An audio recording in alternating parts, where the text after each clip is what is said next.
So we're calling this a teaser of the equity course that we've been working on that will be coming out. We don't have an exact date, but to come 2021. Can we guarantee, Glenn, it'll be 2021? I think we can, right? So I'm going to introduce myself and then let Glenn introduce herself. My name is TJ, I live in Burlington, and I am a cisgender, gay, white, neurotypical male. My pronouns are he, him, his. I am, or was prior to COVID, an international math consultant. I missed going to Kuwait, Nicaragua, and Africa this year because of COVID, hoping it's just a pause and not a cancel. And I do work with lots of different organizations and groups, including the Vermont Agency of Education. And last but not least, the All Learners Network. I'm one of their facilitators. And I am a soon-to-be author called Math by the Book, a co-author of that series. I co-authored the 3rd grade, so really excited about that. And I am Glenn Patterson. I live in Burlington, Vermont. I am a cisgender white neurotypical female. My pronouns are she and her. I am a full-time lecturer at the University of Vermont in the education department. My background is in special education. I also work as a part-time special educator in some of our local schools. I do some consulting work with the I-Team of Vermont, and then I'm also working with other. Awesome. I want to just start with, I love memes and little quotes. So I put this for our All Learners professional learning agreements. I think you've seen these already several times today. And I think for this session, most of all, number one is really important for us. We want to create a safe environment for us to have some potentially difficult conversations.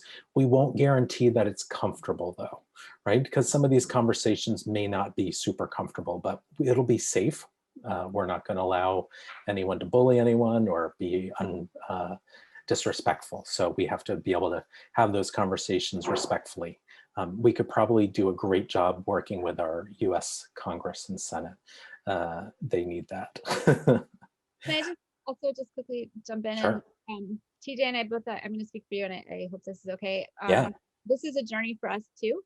And so just want to put this out there. You know, we are both 2 white educators in the state of Vermont, and we're talking about diversity and inclusion, and just want to put that and equity out on the table, that we acknowledge that that may feel like a little bit of a mismatch. And also just to say that while we've been doing a lot of research and studying and talking with a lot of different professionals from not just the state of Vermont, but elsewhere, you know, we're still on our own journey with this information as well. So, you know, we don't profess to be the experts at this, but it is something that we've been spending a lot of time researching and learning about because we're passionate about it. And anyway, I just wanted to put that out there. Yeah, it's a work in progress, and we're gonna, as we present it, we're gonna take feedback and change it, make it better, hopefully. Thanks, Glenn. Can I ask a quick question? Sure. I was just noticing that you use neurotypical in your kind of like intros, and just curious if you guys can share the thought process of including that in addition to the other ones versus any other physical or mental abilities. I've seen it a few times. Sure. And I haven't heard an explanation. I'll just speak for myself, and I watched the show, oh gosh, I'm forgetting the name of it, but there's a boy who has autism. Atypical, thank you. Mm-hmm. And that's where I first learned the term neurotypical. And so, yeah, that's where it came from for me. Yeah, and I think TJ and I both have that special education background where we are constantly having to weigh in and make decisions of like legal decisions about individuals, and just want to be very transparent about that piece of it too, because we do live in sort of an ableist society, and we want to make sure that we're acknowledging all different types of abilities and persons. Cool, thank you. Yeah, absolutely. Thanks for the question, Julia. So we just want to start with having you look at this image, and just, you can either pop into the chat something you notice or wonder about it, or you can unmute and tell us with your voice, since we're a small group.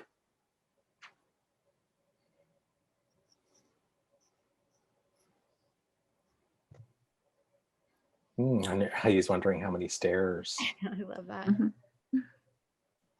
How long is the longest stair? Mhm. Oh, Lori, can you maybe say a little bit more about that? Sure. So I noticed a lot of stairs first, but then I also noticed the ramp that kind of provides access to a wider variety of individuals that than would just the stairs. So it's thinking about that intentional design right from the beginning. Mm. So I just last night kind of covered the writing that is here. So this was created by a Canadian architect. And so of course, last night as I'm like kind of doing final goes through, I was thinking, how did they plow this thing with the snow? Because you know it's Canada, they get snow, right? That was one of my wonderings. But I thanks for that, Lori, because that's Well, absolutely a huge part of it, right?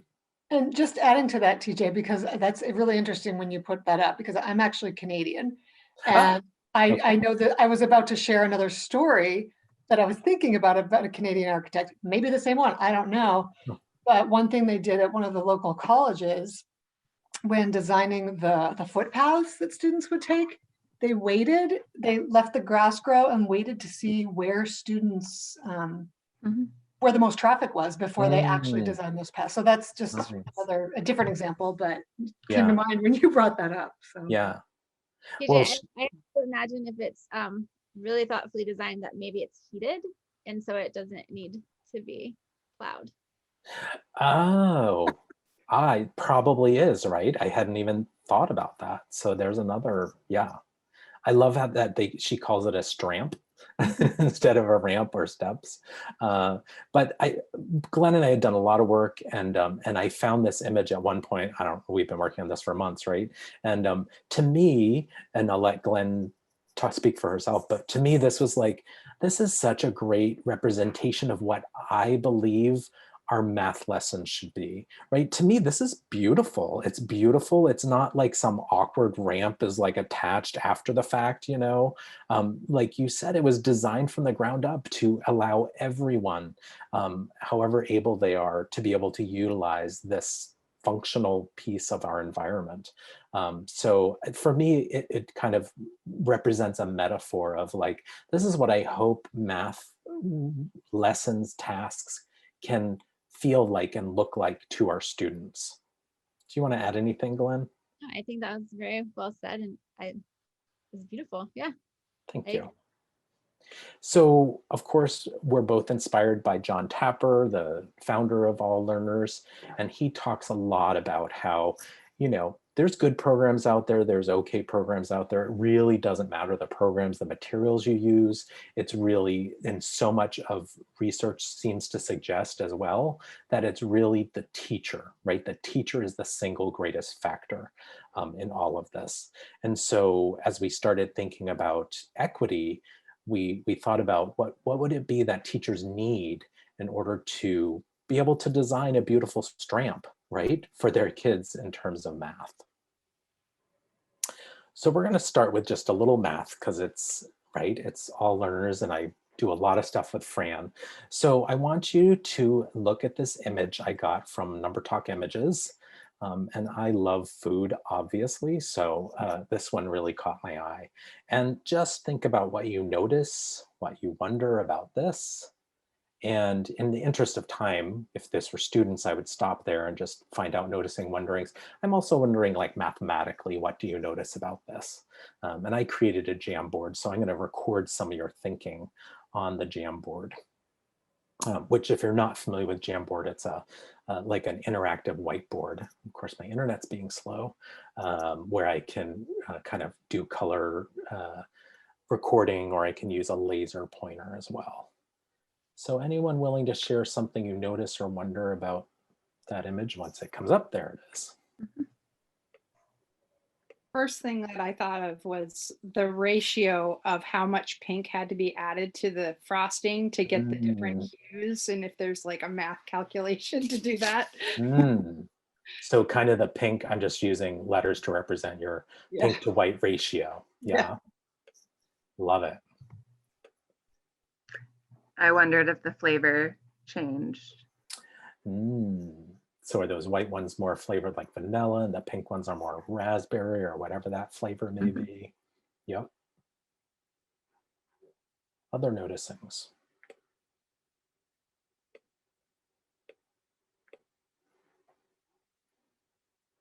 What about if we're, second, third, fourth grade? What might students notice mathematically about this? They might notice that they're set up in rows like an array. And how many rows do you see, Jason? I see 5. So there's those 5 rows. Or I always get them mixed up. I always get rows and columns mixed up. Rows I'm counting across the top. So you were talking about the columns. You were looking about the columns. So it's really the columns, isn't it? Gotcha. So 6 rows, 5 columns. Okay. So we can think about both ways, right? Either look at the rows or the columns. Great. And the great thing about that is, and I would probably do this with different colors, but the great thing about that is we can even get into things like commutative property, right? Because 6 times 5 has the same value as 5 times 6, but it's not the same, right? Because when you're talking about these actual cupcakes in real life, like the 6 rows are actually different cupcakes than the 5 columns. Actually, that's kind of interesting to think about Heidi's question with whether it's row or column, right? By rows, the ratio is a lot less. And by columns, you have this kind of more drastic color change. Ombre, right? Doesn't this ombre effect? I do watch some, what's that design show that Tim Gunn is on? I do watch some of that. Project Runway. That's what I'm trying to think of. Yeah. Glenn and I presented this to John Tapper's undergrad course. And Glenn, are you willing to share what that one participant that neither of us had thought of had kind of seen? I'm honestly spacing on that right now. I'm so sorry. Remember, it was like the L, I think, like this. Oh, yes. Wasn't it? And I think he was talking about it like a growing pattern. Yes. Is that right? Yes. And like neither Glenn or I had thought of that, or I don't know, maybe Glenn had, I hadn't thought of it. And we were like, wow, that's really cool. That's a, Did anyone kind of think of this growing pattern, like this L, backwards L? We just thought that was pretty cool. I looked at it as if you started in the top left corner, and that's 1, and then the diagonal is 2, and then the next diagonal is 3, and then there's 4, and then there's 5, and then it does the same thing in reverse. So I could find like half in that consecutive addition, and then it would be the other half, because then it's 5 and 4 and 3 and 2 and 1. Yeah. And at first I was thinking these were like the same color, but I actually think these two are the same. I think this is a different color than this one. I don't know, when I was first looking at it, Heidi, I was kind of seeing that same thing, but I just didn't make that connection to like a growing pattern. Awesome. Any other different ways of thinking about it or seeing it? Or things you think students might see?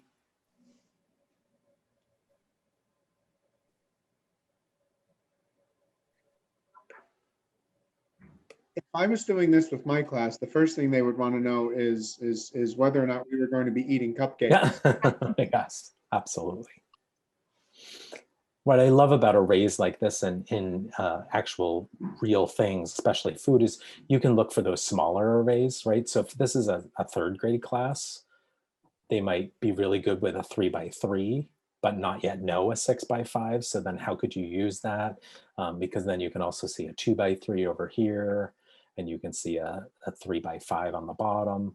So, you could break it up in lots of different ways or make another 3x3 and another 2x2. So you could really kind of break it up into different, those different arrays. So that image comes from Number Talk Images, like I said before. And if you've been with me prior, I apologize, but we're also, our launch course, I'm creating a launch webpage that will have links to all of these resources. And we want to kind of create our own bank of cool images like this. So anyone who has one, feel free to share with me. We'd love to get those up on our website. That should be added to the All Learners website within the next month or so. Really excited about that. And then I just thought through some of the potential, if we wanted to record it with equations and with symbolically, some of those pieces that we could potentially think about both additively and multiplicatively. And I'm sure I've missed some stuff there, but those are just some of the ways I started thinking about how that could be represented. So we'd love to do is have you think about quickly, like thinking about the cupcake image, and if this was a number sense routine we're doing with students, how, in what ways did this activity provide some access and equity for students? And are there or could there be ways that it might be excluding? So feel free to unmute and chime in or pop something in the chat. I always just think that what do you notice and wonder opens it up for, and I mean, I'd like to say anybody or everybody could say something that they notice or wonder. Right, especially when you have like cupcakes like that, right? Like my aunt made cupcakes once, or my grandma, right? Something. Right, relevant, interesting. Yeah. Related to the second one, how it could be excluding and a potential solution, I'm wondering if those who don't feel comfortable responding at all and don't ever, if you just simply ask that question, if there could be a what do you notice, wonder, individual, like a whiteboard response or some sort of like an individual thinking time and response so that everybody would be included in some way. I don't know. Yep. Or even give access to that Jamboard to like put in a little comment or draw something or your own page. Yeah, because that anonymity factor, I think, helps people open up too. Yeah. Nice. Thanks, Lori. I really love that idea. Other thoughts? You said at the end there, it helps include everybody, because even if you're working with an upper grade classroom, you might have students who can only recognize those 3x3 arrays or those 2x3 arrays. And so they can work at that level, while the students who are ready to look at a 6x5 array can see that as well. And you're teaching the same lesson to everybody with splitting them into groups. They're all part of the same conversation. Absolutely. So one of my kind of concerns when I really think critically, which, you know, we don't want to think too critically about cupcakes, but if I think about that, like how, you know, maybe some students who, this might be a little bougie, right? Or if you're living in the more rural parts of Vermont, you might not have seen mini cupcakes or have access to those. So possibly, I don't know, but I'm was trying to just make sure, like, I don't want to unintentionally minimize any individual or group. So I was trying to think, not to say that you wouldn't use this image, but I probably wouldn't make every image like a mini cupcake, you know, because I want to kind of open it up to more students as well. The one that I like to consider too is knowing my students well enough to maybe have a sense of like food insecurity in the classroom and what time of day, because if you're projecting cupcakes and it's after lunch and they maybe haven't had a very robust lunch and didn't have a very robust breakfast, that can be distracting. Yeah, absolutely. Thanks, Glenn.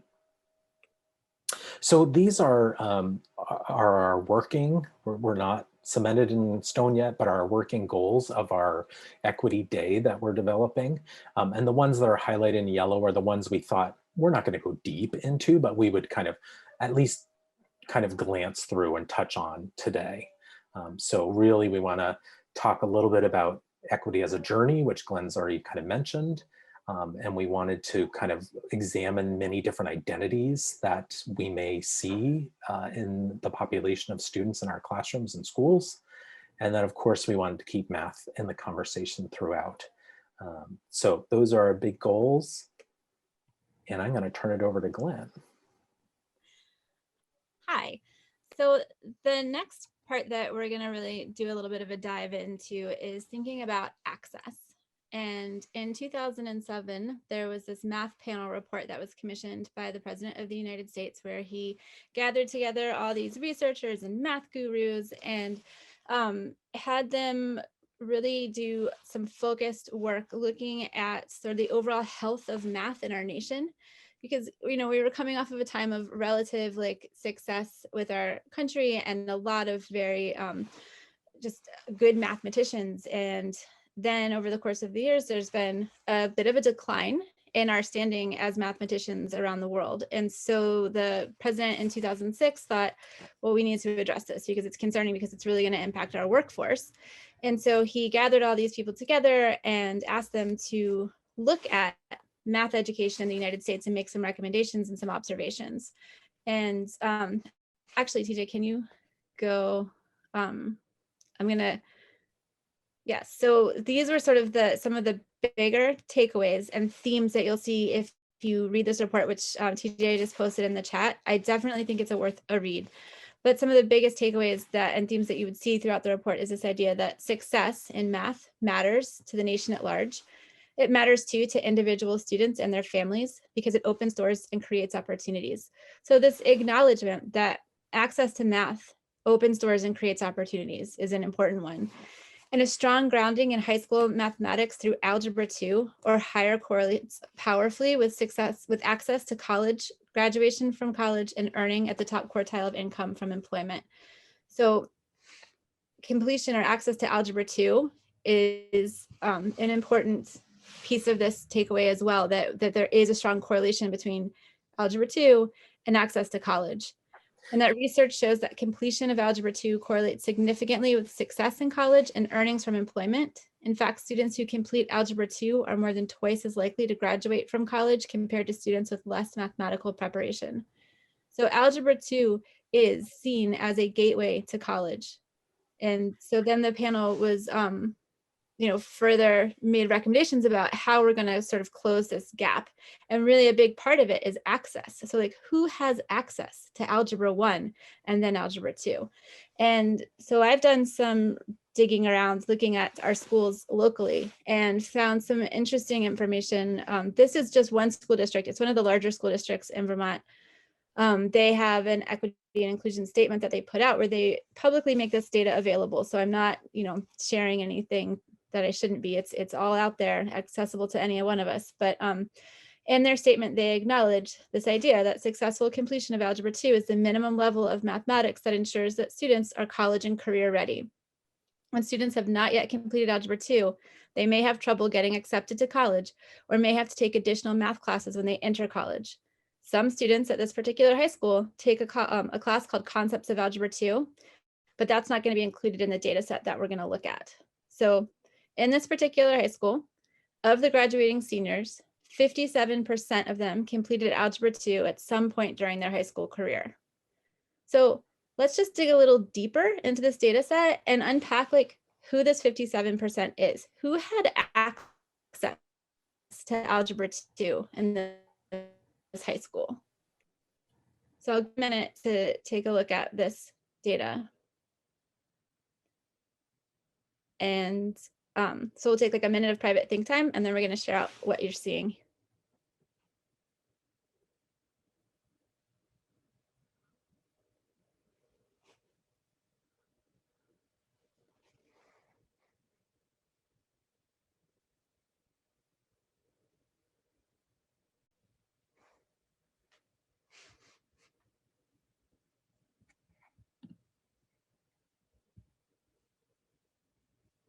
Okay, so does somebody have a noticing or a wonder that they'd like to share out? You can either put it in the chat or go ahead and just unmute your microphone. I noticed that 87 non-FRL versus 31 free and reduced lunch completed Algebra 2. Yes, and I apologize. I should have unpacked that. That FRL is free and reduced lunch. So thank you so much for doing that. I noticed that the percent, oh, sorry. Oh, go ahead. Did you call on someone else, Glenn? Oh, go ahead, Chris. I noticed that the percentage of males who completed Algebra 2 was greater than the percentage of females, substantially. So already it's a little bit like, what's going on? So let's dig a little bit deeper into this data and unpack more. Who are these men and women, young adults taking Algebra 2? I'll give you guys another minute of private think time.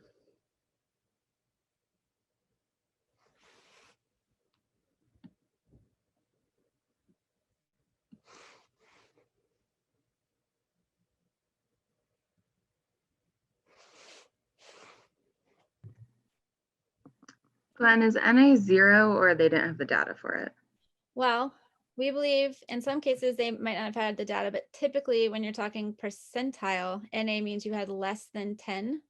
So it's not a big enough number to represent.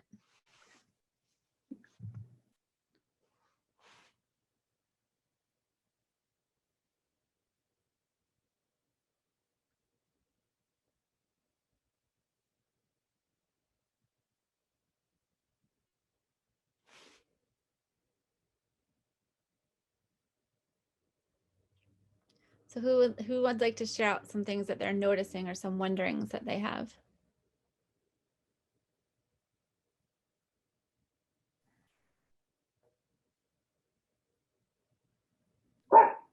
I noticed that there are a similar number of Asian and Black students, and that the NA have completed Algebra 2 for the Black students compared to the Asian students says a lot. Mm-hmm. I noticed just comparing the whites and the Asians, and you guys can correct me if my math on the fly is wrong, but there's 4 times as many white students as Asian, yet there's 10 times as many who've completed Algebra 2. All right, TJ, can we go into the next? Yeah, I just wanted to add, to me, this is like slap you in the face data, right? Like, we should not accept this, is kind of how I'm feeling. Mm-hmm. It's very unsettling. At the same time, not surprising. Like even as you were showing that image, I thought, oh, it's going to be white males. It's going to like that's going to stand out. So it's, you know, not even surprising. This is really I'm sorry to interrupt, but the grade surprises me too. That with the gotta be or higher, like for me, a B would be really meeting your standard solidly so that you were pretty competent when you left. If you're averaging, a C or a D, you might be technically passing, but you don't have a strong grasp on the material. And it's only the white students that have a B or higher. And even that, only 65 out of the, oh, maybe I'm reading it wrong. Nope. 60 out of the 84. But then when you get into Black students and then into Asian students, none are registering for a B or higher. So then I start thinking, are there other classes that they're not? I want to stop you there. It's not that none of them did. It's just not enough of them did to register the percentage. Okay. So then my thought was, are they, again, access in order to understand Algebra 2, are they not being provided the opportunity to get the information they need in order to be successful in that class? It's an excellent question. Again, I would go back to that question of access. Who is gaining access to this, to Algebra 2? And is it that these students' brains are so vastly different? I would, that's definitely not the case. So TJ, go ahead and put it to this one.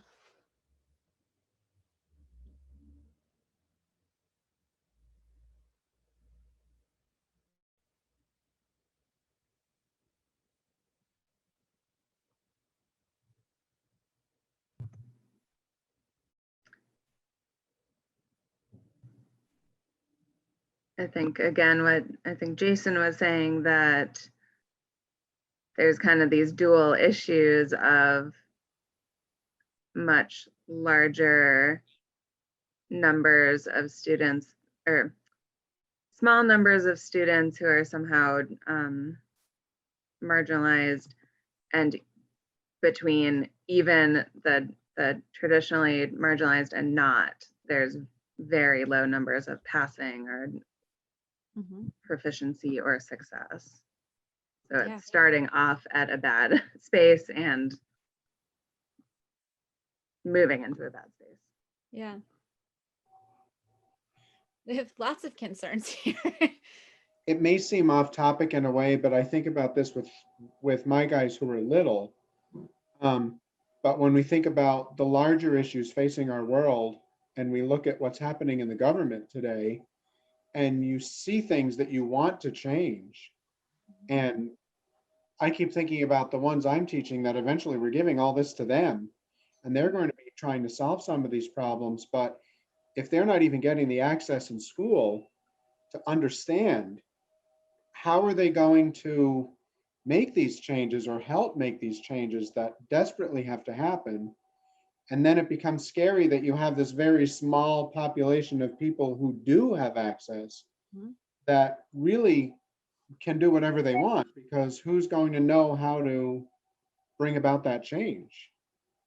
I mean, you're asking such great questions, Jason, making very important points there that I think get to the heart of sort of what I think about when I look at this data set is who's going to hold the keys here? Who gets access to this knowledge and who later then becomes the decision makers? And it just becomes this continuous cycle of white male in power. And I think some of that goes to what TJ and I talk about in the beginning of this, is that teacher piece, the instructor. So how are we as teachers and educators going to create more access and opportunity for all of our students before they get to high school, so that they are afforded the opportunity to be in Algebra 1 or Algebra 2, starting off in, freshman, sophomore year, depending on how the high schools have it laid out. I know it's a little bit different between district to district, but yes, this access piece is important. And a little bit down the road in this presentation today, we're going to talk about some ideas for engaging our students and hopefully thinking about creating curriculum that does feel more authentic for the needs of all students.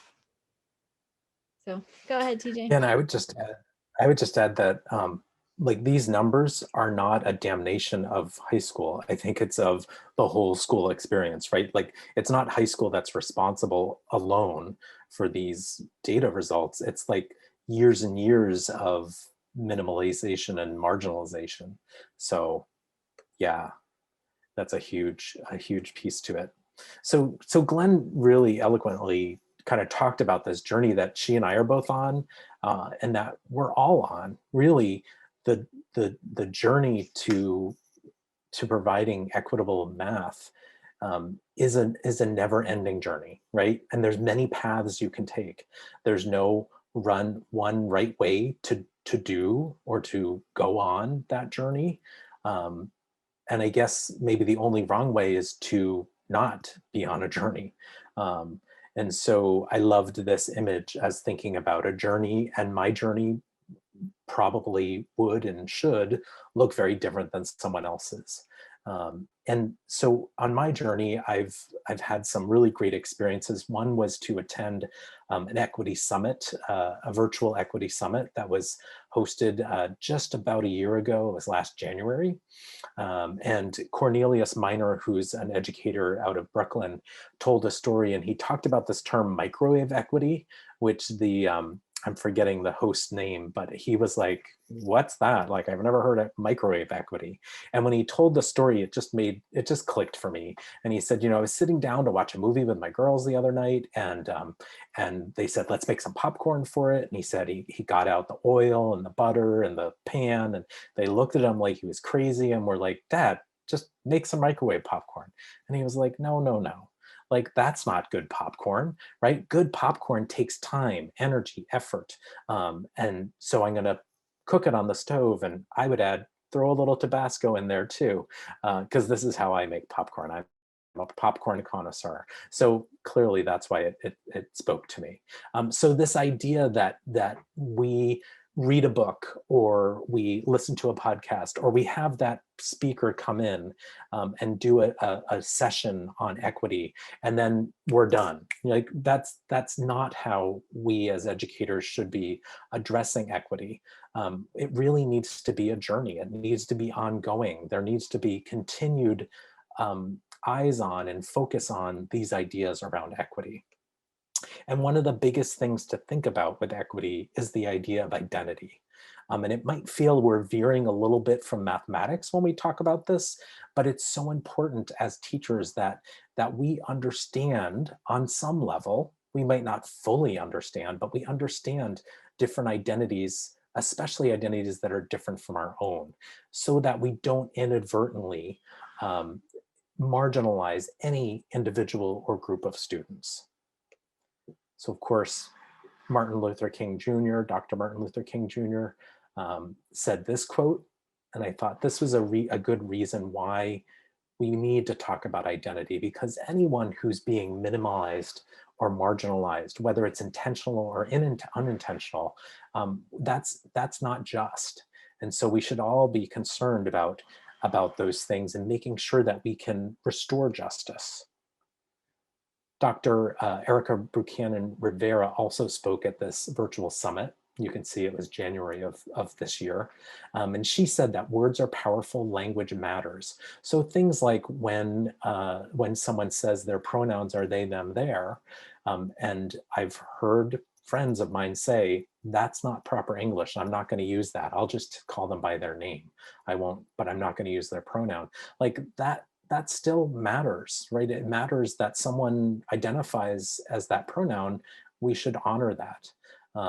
And in some investigation I did for a presentation I did a while ago, Heidi, you were there actually, I think at the Ed Camp, I talked with Gustavo at the Pride Center here in Burlington, and he said the point of language isn't to harm, it's to communicate.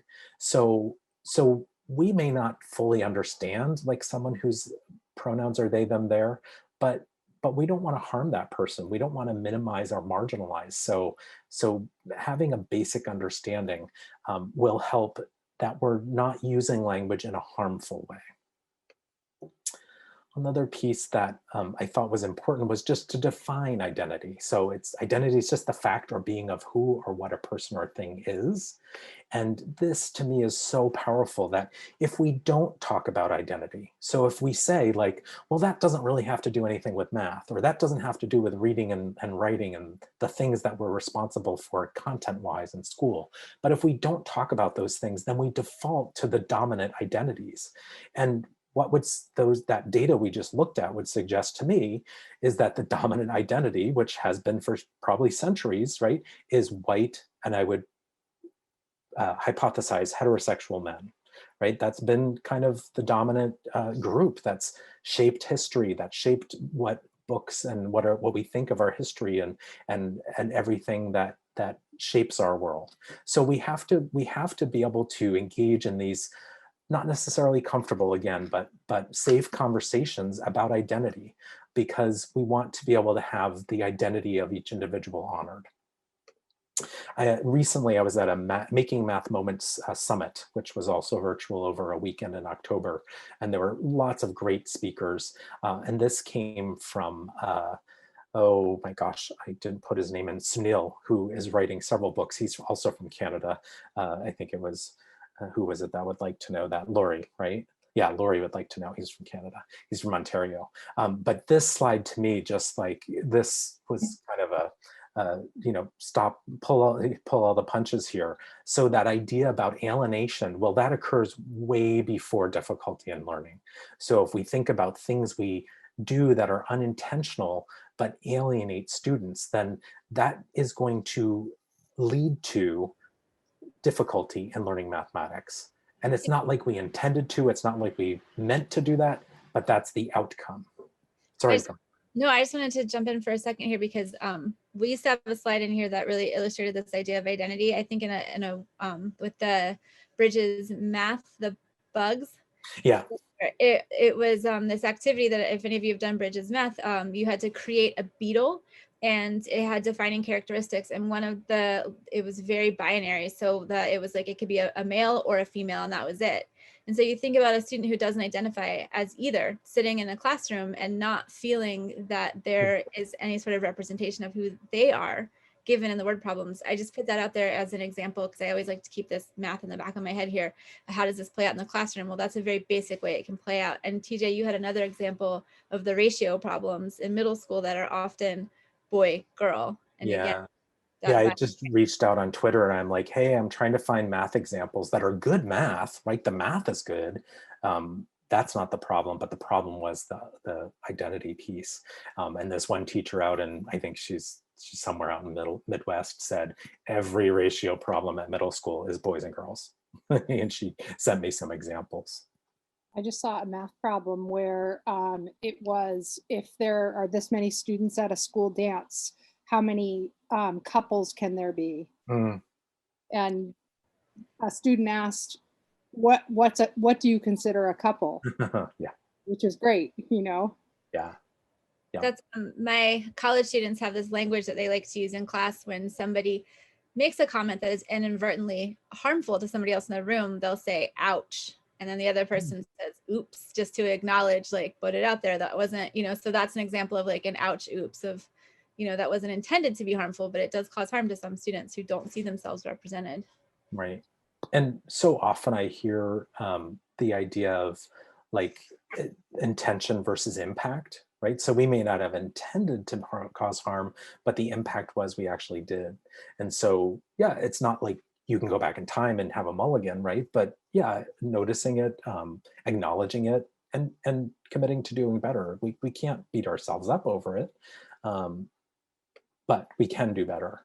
So I'll bring my own personal self here is that my partner works for dealer.com, which if anybody's heard of is a large business in Burlington, although he's never going back to work, I don't think.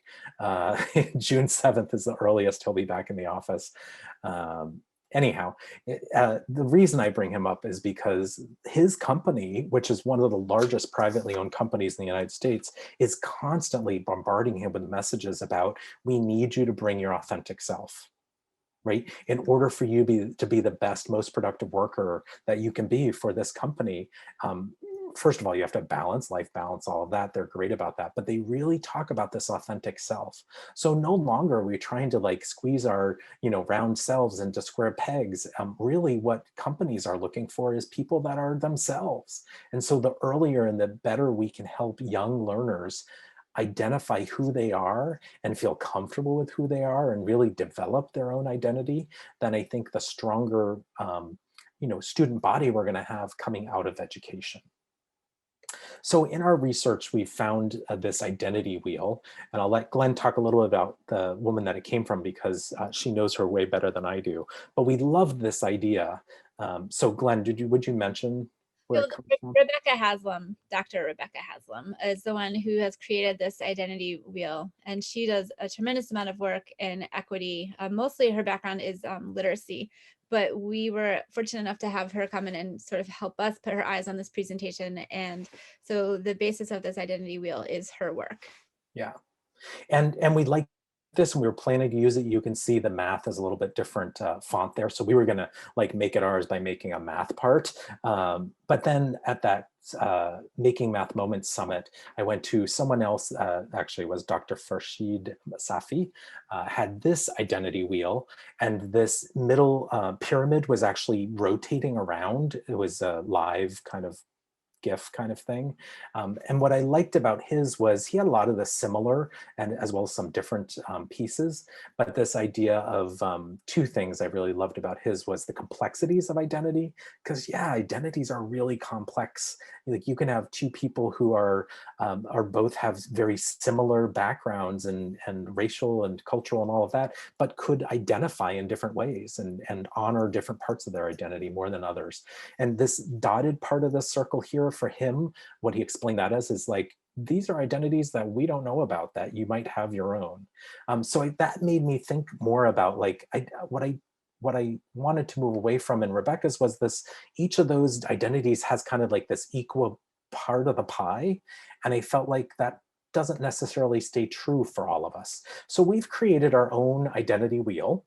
And you're going to actually fill out one. I'm going to show you what it looks like before I share how to get there. But we've created a Google Doc. So it looks like this. And you are going to create your own identity wheel. So we have some questions here with stars that you may choose to think about as you fill this out. And we'll give you just a little bit of time to do that privately. But what you must do is think about your math identity. So what is your past math identity? Through elementary school, through middle and high school, maybe into college. And so we want each of you to be able to share in a small group about your math identity. You can choose to share whatever their other piece, but these pieces here are all movable. So like I might choose to think about ability status, and I could move that into my circle. I could change the color, the size. And so instead of a predetermined piece of pie, and you can see math identities already in there because that's a have to, you got to talk about that. Then you can kind of decide which of these you want to share or think about, and how big or small they'll be, and make them rainbow colored if you wanted to. That's probably what I would do if I was filling that out. So you have several ways that you can access this. We have a QR code there that you can hold a camera up to with a phone or an iPad, or you can do that teeny URL, or if Glenn, if you don't mind popping that chat link into the chat. Yeah, you the can tiny link URL. it right there. I can do that. So we're going to have you spend a little time on your own. Just, you'll have to make a copy of that slide, the identity wheel slide, because it's view only. So once you open it up, just make a copy and then it'll be yours and then no one else can see it. And then play around a little. And let's give you 2 minutes to just kind of fiddle around with your own identity. And then we'll have some folks share if you want to about your identity, but we'd love to hear some of your math identities.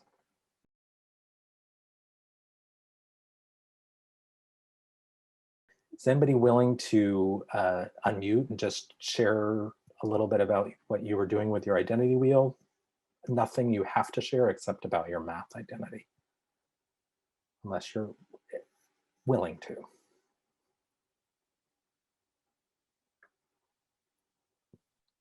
I don't mind sharing. Thanks, Heidi. I pulled into the circle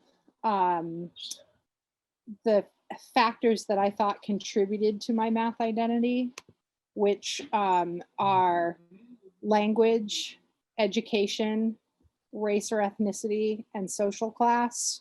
Like, of the choices, those were the ones that I think contributed to my math identity.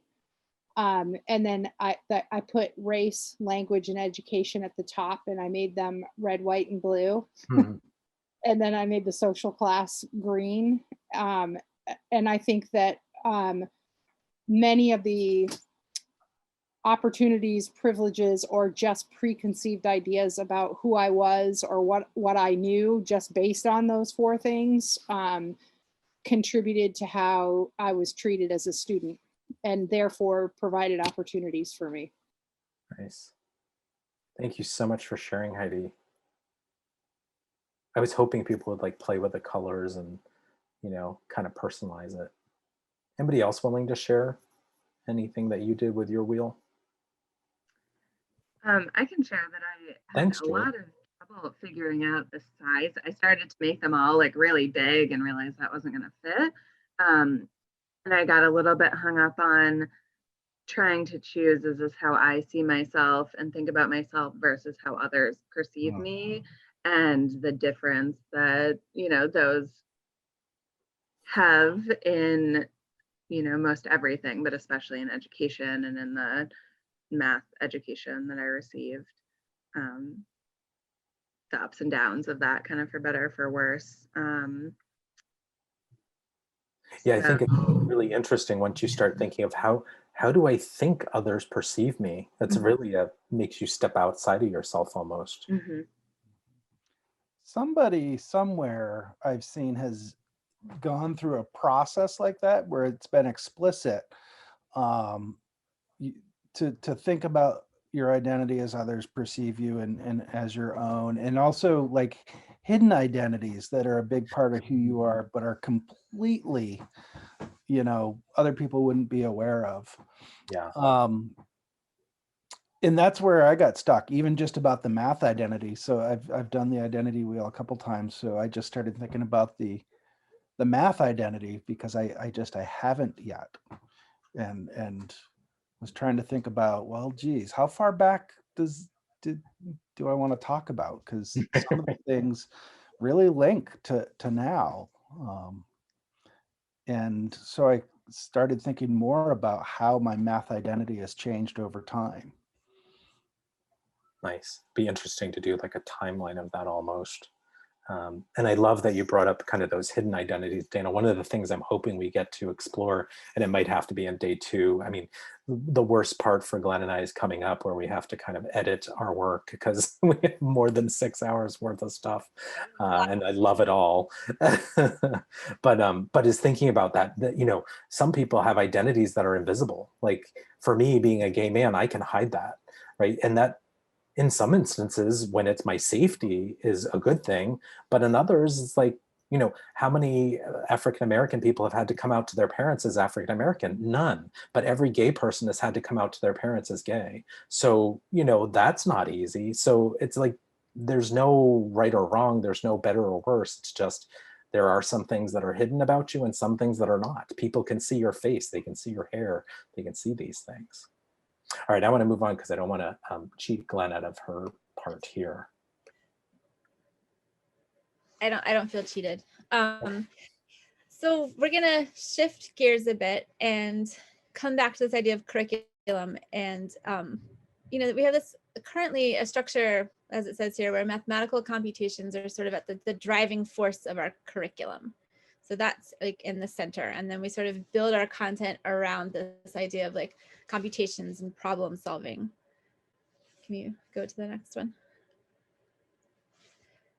But I think, and especially, well, any age group, truly, but I especially think about this when I think about middle and high school students. I have 3 teenagers myself, and I certainly know how much more engaged they are when the focus is real world.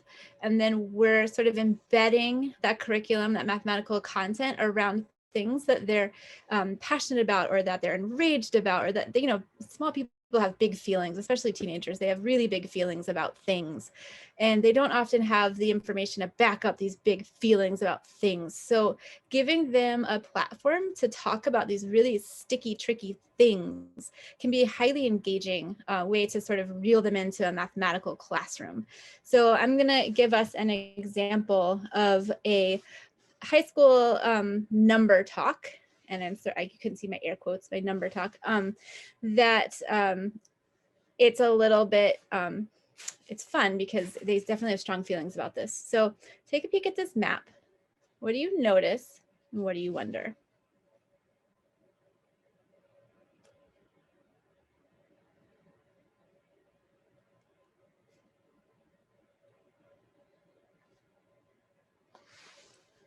So you can take about a minute of private think time, and then we can share out our noticing and wonders. And in pre-COVID times, this would be a good opportunity to have your middle high school students stand up, walk across the room to somebody that they're not sitting next to, and do like a quiet share out, so that you get them up and moving, but also not necessarily next to the people that they're always talking to.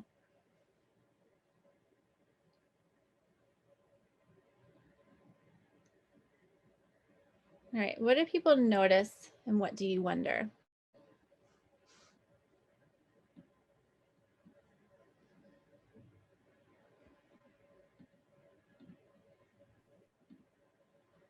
I'll go really basic. I noticed there's states with different colors and numbers associated with them.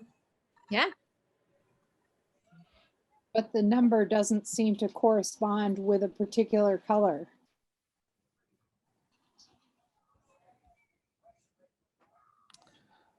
With the exception of the mid-Atlantic to southeast in Texas, where those are all higher than the other color groups.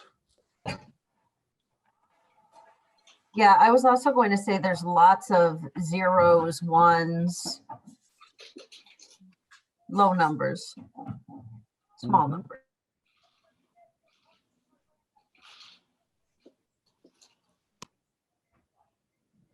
What do you wonder? What the heck is this about? What is it? What do the numbers mean? What do the colors mean? Tell. Why is blue zero? I mean, why is zero blue and gray?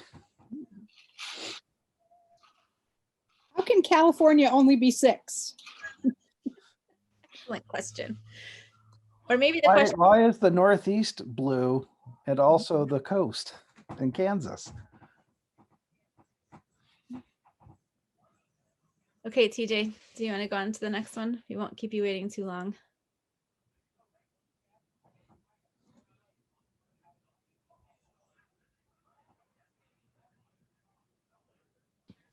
But we So, still don't know what the numbers mean. so the title of this map, this is a map of Confederate monuments. Hmm. Now, what do you notice and wonder?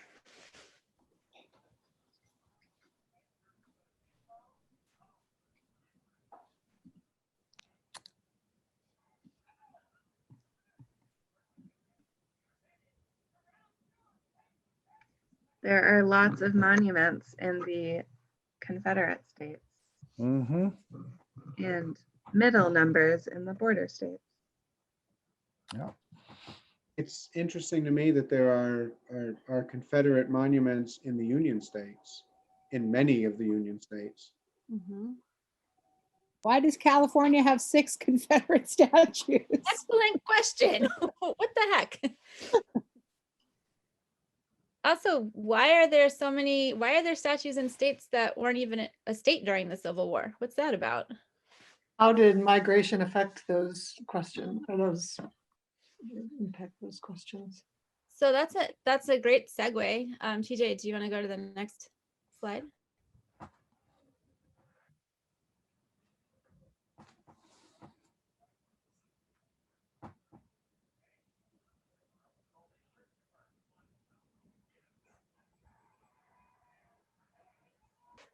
The one that I put in the chat, but I don't know why it's not pulling up right, so I'm gonna have to take a minute and play around with that. Is a timeline. It will link eventually to an image of a timeline that also is an interesting graphic that shows the spikes of when these monuments were produced. And what is interesting is that the bulk of the monuments were created 50 years after the Civil War. And then the second peak in the production of Civil War monuments happened during the Civil Rights Movement. And Hey, yeah. that's actually, it is in the link that you gave us. Good. It's down, if you scroll down a little bit, it's there. Yeah, okay, thanks.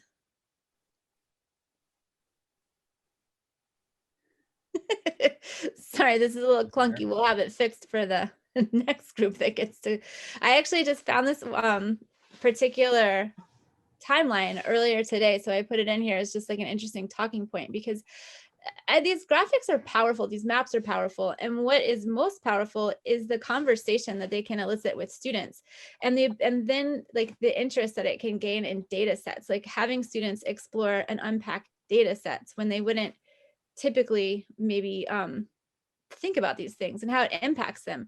And then of course conversations around, yeah, I don't think this is the same one for some reason, TJ. Oh, there it is. Oh, there it is. Okay.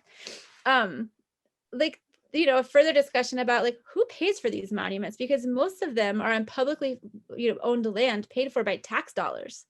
So that's interesting to think about too. And all the math that we can bring into our class and the level of engagement that can happen around these types of conversations. And again, it can be so quick as just like a number talk where we're musing about data points and thinking about data, or it can be part of a larger lesson. So this is the timeline that I was telling you about, where you can see that first peak and the production is happening. You know, the NAACP is founded. We've got a massive peak in these Confederate monuments. And then again, the second spike happening during the Civil Rights Movement. Fascinating. Hey, Glenn, can I say something that jumped out at me on that too? Yeah, please. And maybe you already said this, and maybe I'm just like reading it wrong, but I find it most interesting when we think about inclusion in our schools and everybody feeling as though they're in a safe place. And if you look at that, to me, it feels the majority are red because they're in our schools. Yeah, so red in this map correlates to names of, wait, am I getting this one right? Monuments on other land. I thought red was the names of schools. No, schools, Yeah. Schools and colleges are green dots. Okay, go ahead, sorry. Oh, I thought it says schools are red. Maybe I'm looking at a different one. Oh, I really am looking at a different one. On mine, schools are red, and it's like the majority of them. Yeah. No, there was and that I think correlates with the blip in the around the 50s with the civil rights movement, is when we had this rash of naming schools in reference to people who served in the Civil War, generals and such. Like, just interesting. But you get really robust discourse with your students when they're all riled up and fired up about these things. Lots of engagement. So something that I also find heartening is the head of the NCTM, the president, put out this statement in 2016, which I really think encompasses sort of our big ideas here. Like, what we teach more than mathematics. You know, while the subject we teach is mathematics, we need to always remember that we teach mathematics to students. And our students' success in the classroom is dependent on our ability as teachers to create an emotionally safe and welcoming classroom environment for each and every one of our students, regardless of their background. I love that idea, you know, that we teach students. And this was a quote put out again by NCTM right after the incidents in Charlottesville, Virginia. As educators, teachers of mathematics, and a council, we support the use of mathematics as an analytic tool to challenge power, privilege, and oppression. We encourage all educators to challenge systems of oppression that privilege some students while disadvantaging others. We encourage all educators to create socially and emotionally safe spaces for each and every student. And we urge educators to create structures where each and every student can be fully engaged in our democratic society in constructive ways. We owe this not only to our students, but also to the society we wish to inhabit both now and in the future. And Robert Berry, who's the current president of NCTM, he presented those Making Math Moments seminar, our virtual summit, and he talked about teachers are identity builders. So that's a really nice connection to this as well. So we only have just a couple moments. Again, this is just a teaser of our 6-hour course we're developing and hoping is out sooner than later. We hope that you are taking away some ideas and thoughts, and we are very open to feedback and ideas about all of it as we're still developing it. But we hope anything that you learned today that you're moving forward with, you're not thinking that it makes what you did yesterday wrong, it makes tomorrow better. And we would love any feedback, thoughts, or happy to answer any questions.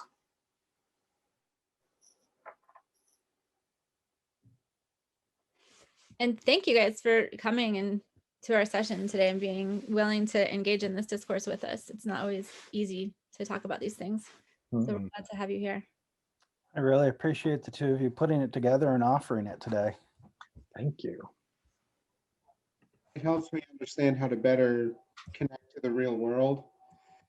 And it also makes me look at how inclusion is more than just pulling everyone together in a room and telling kids you need to accept each other for their differences, because they don't even know what those differences are. So it makes me think about how much more work I have to do to help them see who they are and see who the others are around them, so that they can actually make inclusion work.